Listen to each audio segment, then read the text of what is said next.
អ្នកនរគ្នាដែលចាប់អារម្មណ៍ភពក្រៅអត់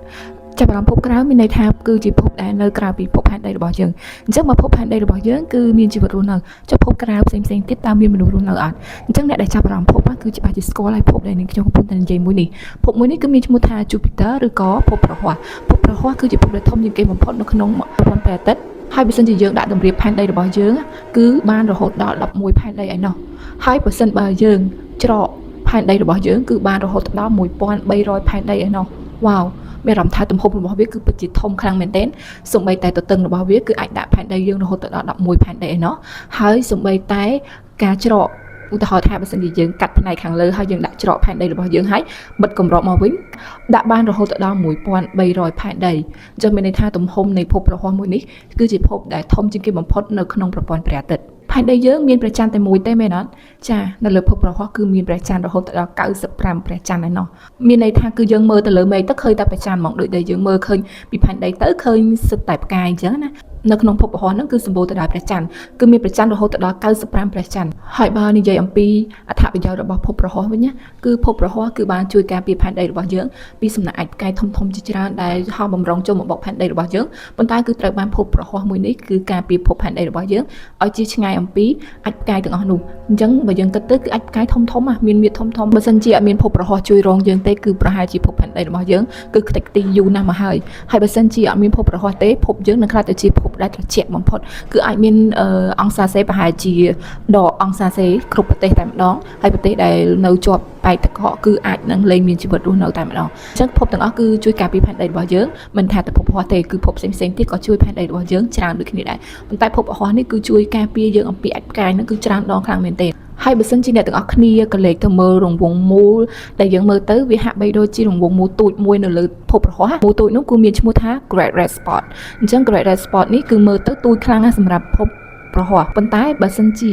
អ្នកទាំងអស់គ្នាឲ្យផែនដីយើងធ្វើទៅចិត្តចំណុចតូចមួយហ្នឹងណាគឺច្បាស់ណាស់ជាលេខផែនដីរបស់យើងទាំងមូលតែម្ដង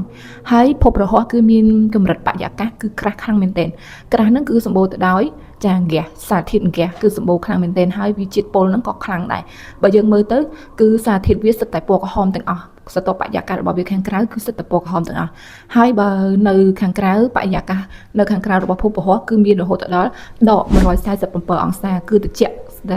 ខ្លាំងមែនទែនហ្មងណាប៉ុន្តែអ្នកទាំងអស់គ្នាកុំចូលទៅក្នុងភពប្រហ័សឲ្យសោះណាបើសិនជាអ្នកទាំងអស់គ្នាចូលទៅក្នុងបរិយាកាសខាងក្នុងរបស់ភពប្រហ័សវិញគឺ30000អង្សាឯណោះគឺក្តៅខ្លាំងតែមែនទែនអញ្ចឹងមានន័យថាបរិយាកាសខាងក្រៅត្រជាក់ខ្លាំងបរិយាកាសខាងក្នុងគឺក្តៅខ្លាំងរហូតដល់30000អង្សាសេកហើយបើនិយាយអំពីភ្លៀងវិញភ្លៀងរបស់យើងគឺធ្លាក់មកជាទម្រង់ទឹកហើយសម្រាប់ភពប្រហ័សវិញគឺធ្លាក់មកជាទម្រង់ពេជ្រហើយនឹងអេយ៉ូមហើយបើសួរថាភពប្រហ័សមានទំនាញអត់ភពប្រហ័សក៏មានទំនាញដែរប៉ុន្តែភពប្រហ័សគឺមានទំនាញទាបខ្លាំងមែនទែនគឺសង្កត់ថាបើសិនជាមកទំហឹងហក់របស់មនុស្សយើងអ្នកខ្លះគាត់ហក់បានខ្ពស់ប៉ុន្តែបើសិនជាទៅហក់នៅក្នុងភពប្រហ័សហក់បានខ្ពស់យ៉ាងណាក៏អត់ខ្ពស់ខ្លាំងពេកដែរគឺមានអារម្មណ៍ថាវាទាបខ្លាំងមែនទែនទំនាញរបស់ភពប្រហ័សគឺទាបខ្លាំងណាស់ទាបខ្លាំងមែនទែនយើងហក់បាន1ម៉ែត្រភពប្រហ័សគឺហក់បានតែ 0.0 ម៉ែត្រអីចឹងទេឬក៏ 0.1 ម៉ែត្រអីចឹងទេហ្នឹងតាមកម្លាំងរបស់មនុស្សយើងហក់អញ្ចឹងមានន័យថាភពប្រហ័សគឺសឹងតែគ្មានទំនាញតែម្ដងវាមានទំនាញប៉ុន្តែទំនាញវាទាបអត់ដូចភព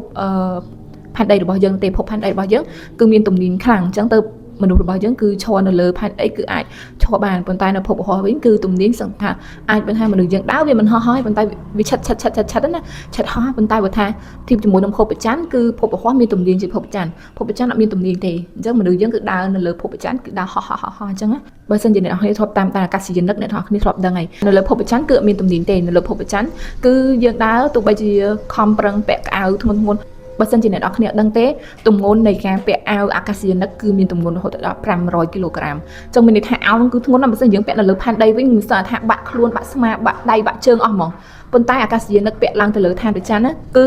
នៅតែហោះទៀតអញ្ចឹងមានន័យថានៅលើឋានព្រះច័ន្ទគឺអត់មានទំនាញទេអញ្ចឹងទៅបានអាកាសយានិកគាត់អាចពាក់អាវមួយហ្នឹងនៅលើឋានព្រះច័ន្ទបានអូខេអរគុណច្រើនអ្នកទាំងអស់គ្នាចង់ដឹងចំណេះដឹងថ្មីៗទៀតអ្នកទាំងអស់គ្នាអាច comment ឲ្យខ្ញុំដឹងផងហើយបើសិនជាអ្នកទាំងអស់គ្នាចូលចិត្តវីដេអូនេះកុំភ្លេច like share និង follow នាងខ្ញុំម្នាក់មួយផងអូខេអរគុណច្រើនបាយបាយ